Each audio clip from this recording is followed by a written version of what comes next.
تفسیر ضیاء القرآن جلد 4 23واں پارہ۔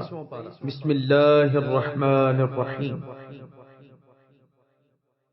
سورۃ الصافات مکیہ۔ بسم اللہ الرحمن الرحیم۔ اللہ کے نام سے شروع کرتا ہوں جو بہت ہی مہربان ہمیشہ رحم فرمانے والا ہے۔ سورہ صافات آیت نمبر 1۔ والصافات صفا۔ ترجمہ: قسم ہے مقام نیاز میں پرے باندھ کر کھڑے ہونے والوں کی۔ سورہ صافات آیت نمبر 2۔ فالزاجرات زجرا۔ ترجمہ: پھر خوب جھڑکنے والوں کی۔ سورہ صافات آیت نمبر 3۔ فالتالیات ذکرا۔ ترجمہ: پھر قرآن کی تلاوت کرنے والوں کی۔ سورہ صافات آیت نمبر 3 کی تفسیر۔ توحید خداوندی کا مضمون شروع کرنے سے پہلے 3 قسمیں اٹھائیں تاکہ اس مضمون کی اہمیت سننے والے کے ذہن میں نقش ہو جائے اور ہمہ تن متوجہ ہو کر وہ ارشاد خداوندی کو سنے۔ فرشتے اللہ تعالیٰ کی نوری مخلوق ہیں، انہیں حسب مدارج مختلف قسم کے فرائض کی انجام دہی کے لیے مقرر فرمایا گیا ہے اور انہی فرائض کے مطابق ان کی گروہ بندی کر دی گئی ہے۔ پہلے ان فرشتوں کی قسم اٹھائی جو عبودیت و نیاز کے مقام میں صف بستہ کھڑے ہیں۔ اکثر علماء تفسیر نے الصافات کا معنی صفیں باندھ کر کھڑے ہونے والے کیا ہے۔ بعض علماء نے الصافات کا یہ مفہوم بتایا ہے کہ پر پھیلا کر منتظر حکم کھڑے ہونے والے۔ اس کے بعد فرشتوں کے اس گروہ کی قسم اٹھائی جو تکوینی امور کی تکمیل کے لیے مقرر ہیں، ہوا، بادل، بارش، مہر و ماہ، کواکب و سیارے وغیرہ پر متعین ہیں اور احکم الحاکمین کے فرمان کے مطابق تعمیل ارشاد کر رہے ہیں۔ کسی کو باروب اور زوردار آواز سے کسی بات سے روکنا، ویسے کسی چیز کو چلانے پر برانگیختہ کرنے اور روکنے کے معنی میں بھی استعمال ہوتا ہے۔ الزجر والزاجرات یعنی اجرام علویہ اور سفلیہ کو ان کے شیان شان اور مناسب حال زجر کے لیے جو فرشتے مقرر ہیں ان کی قسم اٹھائی گئی۔ اس کے بعد جو فرشتے آیات الہی کی تلاوت میں ہر وقت مشغول رہتے ہیں ان کی قسم اٹھائی گئی۔ سورہ صافات آیت نمبر 4۔ ان الہکم لواحد۔ ترجمہ: کہ تمہارا معبود ایک ہی ہے۔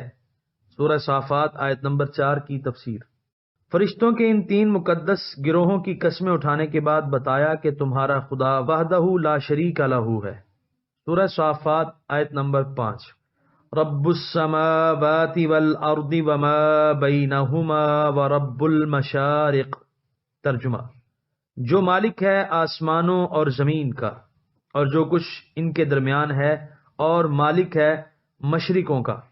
سورہ صافات آیت نمبر 5 کی تفسیر۔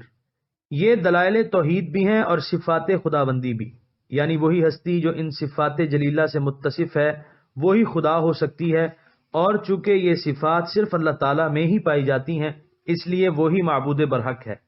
مشارق، مشرق کی جمع ہے، یہ ظرف زمان بھی ہے اور ظرف مکان بھی۔ سورج ہر روز نئے مطلع سے اور مختلف اوقات میں طلوع ہوتا ہے، اس لیے مشارق جمع کا صیغہ استعمال کیا، اور جب وہ مشارق کا رب ہے تو مغارب کا بھی وہی رب ہوگا، اس لیے ایک کے ذکر پر اکتفا کیا۔ نیز طلوع آفتاب میں قدرت الہی کا ظہور زیادہ نمایاں ہے، اس لیے اس کو ترجیح دی۔ دوسرے مقام پر رب المشارق والمغارب بھی مذکور ہے۔ سورہ صافات آیت نمبر 6۔ اِنَّا زَيَّنَّا السَّمَاءَ الدُّنْيَا بِزِينَةٍ الْكَوَاكِبِ۔ ترجمہ: بلا شبہ ہم نے آراستہ کیا ہے آسمان دنیا کو ستاروں کے سنگھار سے۔ سورہ صافات آیت نمبر 6 کی تفسیر۔ السماء موصوف ہے، الدنیا اس کی صفت ہے۔ دنیا ادنا قریب ترین کی تانیث ہے، یعنی وہ آسمان جو زمین کے بالکل قریب ہے۔ اس میں کروڑوں بلکہ ان گنت ستارے قندیلوں کی طرح آویزاں دکھائی دیتے ہیں اور اس کے حسن و دل فریبی میں اضافہ کر رہے ہیں، اور تاریک رات میں جو دلکش منظر پیش کرتے ہیں ہر عالم اور جاہل اس سے لطف اندوز ہوتا رہتا ہے۔ ہر ستارہ کہیں بھی ہو اس سے قرآن کریم کو بحث نہیں، کیونکہ یہاں علم الافلاک کی تفصیلات بتانا مقصود نہیں ہے، لیکن یوں نظر آتا ہے کہ قریب ترین آسمان کی پہنائیوں میں چراغ روشن ہے۔ سورہ صافات آیت نمبر 7۔ وَحِفْظًا مِّن كُلِّ شَيْطَانٍ مَارِدٍ۔ ترجمہ: اور اسے محفوظ کر دیا ہے ہر سرکش شیطان کی رسائی سے۔ سورہ صافات آیت نمبر 7 کی تفسیر۔ یہاں دو چیزیں بڑی وضاحت سے بتا دی گئیں کہ یہ بے قرار بلندیاں اور یہ فضائے محیط جہاں کوئی ٹھوس چیز تمہیں دکھائی نہیں دیتی، انہیں غیر محفوظ مت سمجھو، بلکہ قادر مطلق اور خالق حکیم نے یہاں ایسی حد بندیاں قائم کر دی ہیں جنہیں عبور کرنا از حد مشکل ہے۔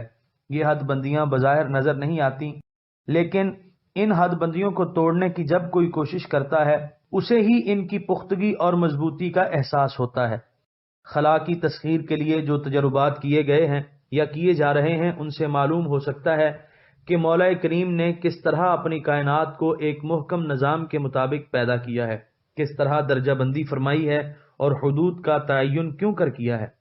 دوسری بات جو قابل غور ہے وہ یہ ہے کہ حضور نبی کریم صلی اللہ علیہ وآلہ وسلم کی بعثت کے وقت عرب میں کہانت کا بڑا چرچا تھا۔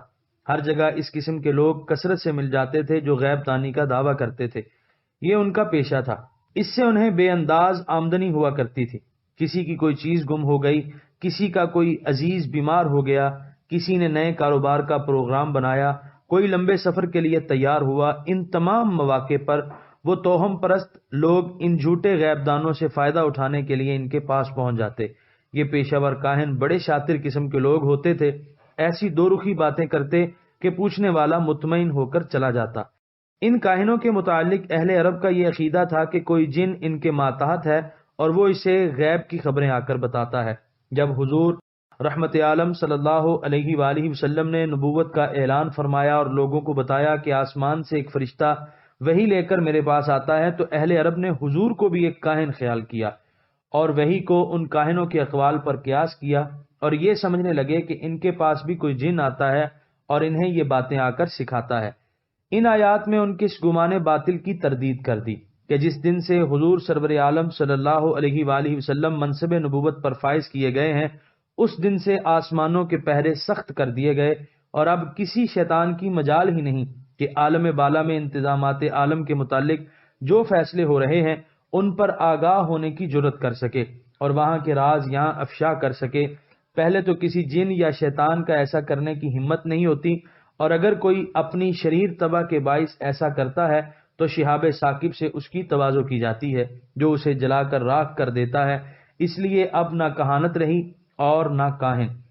یہ میرا نبی ہے، اس پر میرا کلام نازل ہوتا ہے، اس کلام کو لے کر آنے والا میرا نورانی فرشتہ ہے جو میرے اذن سے اترتا ہے، اس لیے اس غلط فہمی کو دل سے نکال دو کہ یہ کاہن ہے۔ چند مشکل الفاظ کی تشریح۔ المارد، سرکش جن ہو یا انسان۔ الملأ الاعلی، آسمانوں پر بسنے والی مخلوق۔ یقذفون، یہ مصدر ہے، اس کا معنی دھکے دے کر نکال دینا۔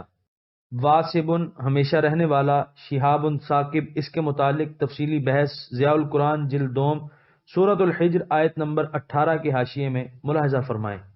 سورہ صافات آیت نمبر 8۔ لا يسمعون إلى الملأ الأعلى ويقذفون من كل جانب۔ ترجمہ، نہیں سن سکتے کان لگا کر عالم بالا کی باتوں کو اور پتھراؤ کیا جاتا ہے ان پر ہر طرف سے۔ سورہ صافات آیت نمبر 9۔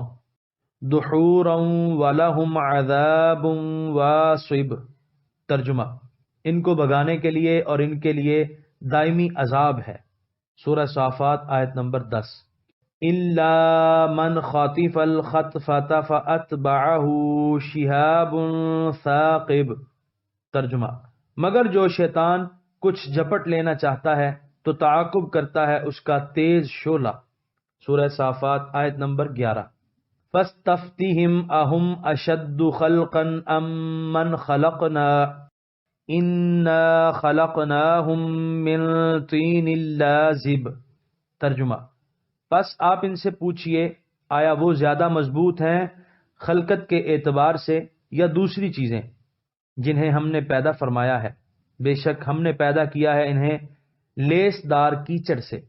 سورہ صافات آیت نمبر 12۔ بل عجبت ویسخرون۔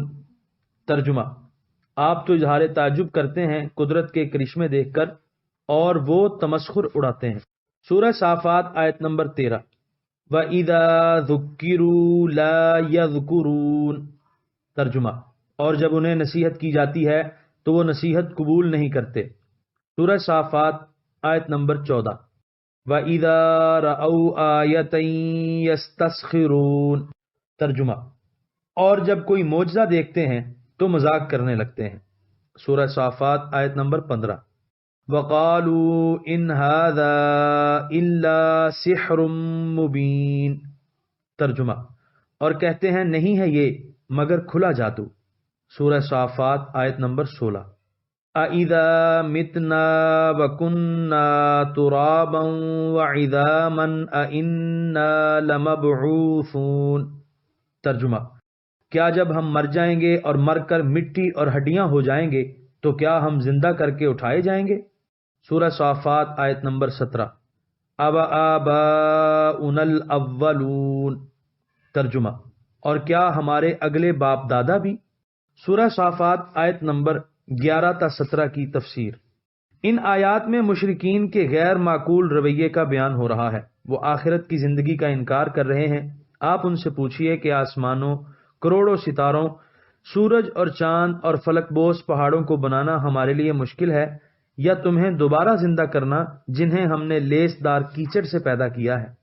سورہ صافات آیت نمبر 18۔ قُلْ نَعَمْ وَأَنْتُمْ دَاخِرُونَ۔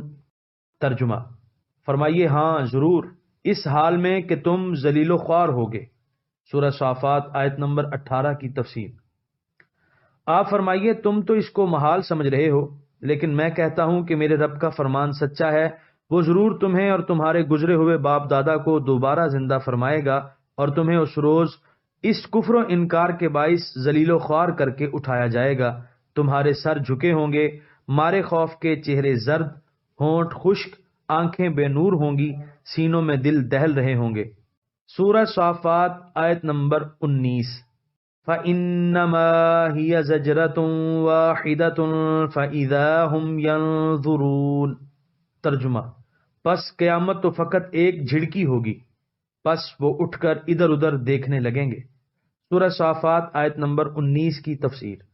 تمہیں دوبارہ زندہ کرنے کے لیے ہمیں کسی بڑے اہتمام اور کوشش کی ضرورت نہ ہوگی، بس صرف ایک جھڑک سنتے ہی مارے خوف کے سرکش خود بخود قبروں سے اٹھ کھڑے ہوں گے۔ سورہ صافات آیت نمبر 20۔ وَقَالُوا يَا وَيْلَنَا هَذَا يَوْمُ الدِّينِ۔ ترجمہ، اور کہیں گے ہم برباد ہو گئے، یہ تو یوم جزا ہے۔